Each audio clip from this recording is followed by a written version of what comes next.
Assalamualaikum warahmatullahi wabarakatuh. Perkenalkan, nama saya Nurman Abu Solihin, mahasiswa PBG Prajabatan gelombang 1 tahun 2024 dari Universitas Negeri Malang. Pada kesempatan kali ini saya akan mempresentasikan tentang modifikasi modul ajar, yang mana sebagai tugas ujian tengah semester dalam mata kuliah pemahaman tentang peserta didik dan pembelajarannya. Modifikasi modul ajar merupakan suatu kegiatan memperbaiki dengan mengubah, menambah, atau mengurangi isi dari suatu perangkat pembelajaran yang sudah ada, di mana tujuan dari modifikasi ini agar modul atau perangkat pembelajaran yang sudah ada ini dapat lebih berkembang dan dapat lebih maksimal saat diimplementasikan dalam pembelajaran.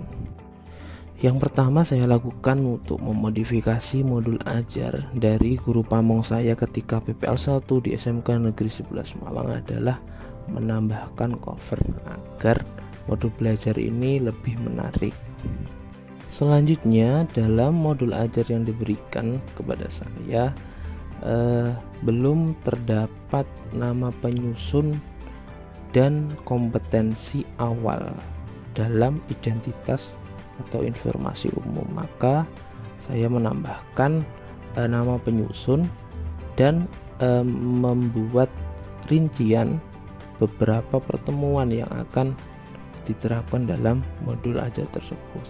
Selain itu juga menambahkan kompetensi awal, di mana kompetensi awal ini adalah kompetensi yang harus dimiliki oleh siswa sebelum mempelajari materi yang akan diberikan.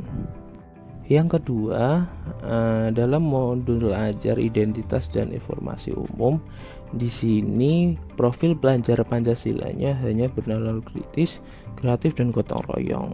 Setelah saya modifikasi, saya menambahkan dimensi beriman dan bertakwa kepada Tuhan Yang Maha Esa dan berakhlak mulia. Implementasinya seperti berdoa ketika memulai dan mengakhiri pembelajaran. Selain itu, dalam sarana dan prasarana saya juga memberikan rincian selain alat yang digunakan, yaitu media pembelajaran yang digunakan. Di sini ada bahan ajar, LKPD, dan PowerPoint.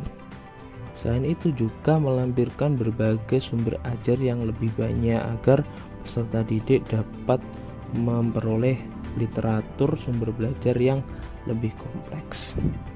Dalam aspek pembelajaran, pada modul ajar sebelumnya tidak terdapat pemahaman bermakna dan model pembelajaran yang digunakan.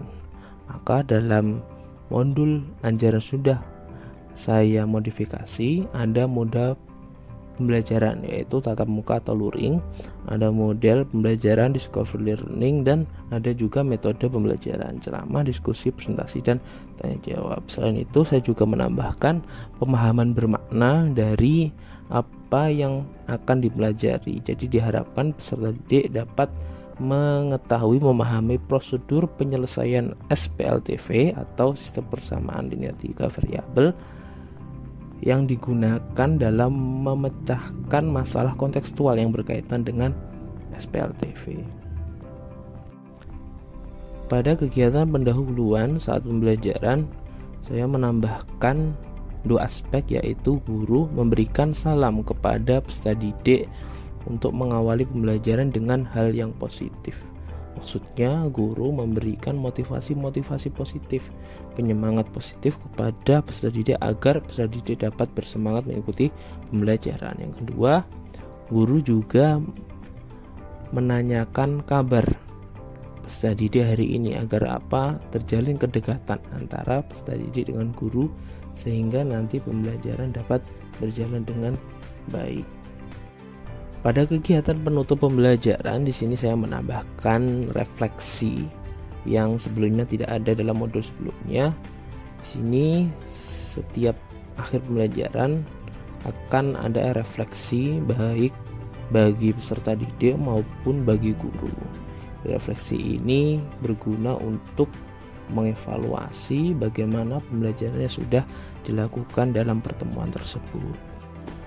Pada modul sebelumnya, di lampiran ini hanya terdapat beberapa aspek aspek yang saya rasa kurang lengkap, sehingga saya menambahkan atau memperinci beberapa lampiran yang dibutuhkan untuk mendukung modul ajar yang akan digunakan. Yang pertama, saya menampilkan kode QR agar peserta didik dapat lebih mudah untuk mengakses bahan ajar yang digunakan dalam pembelajaran. Yang kedua, saya juga melampirkan LKPD yang digunakan dalam pembelajaran. Yang ketiga juga melampirkan soal latihan yang digunakan untuk asesmen formatif dalam pertemuan tersebut.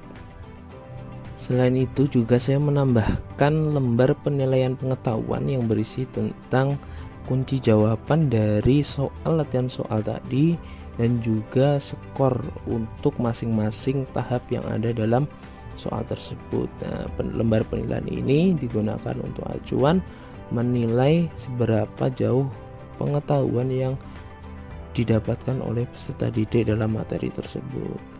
Selain itu, saya juga menambahkan lembar penilaian keterampilan dan penilaian observasi sikap yang merupakan salah satu instrumen asesmen yang digunakan selain penilaian pengetahuan. Jadi dalam modul ini ada 3 aspek penilaian, ada penilaian pengetahuan, penilaian keterampilan, dan penilaian sikap.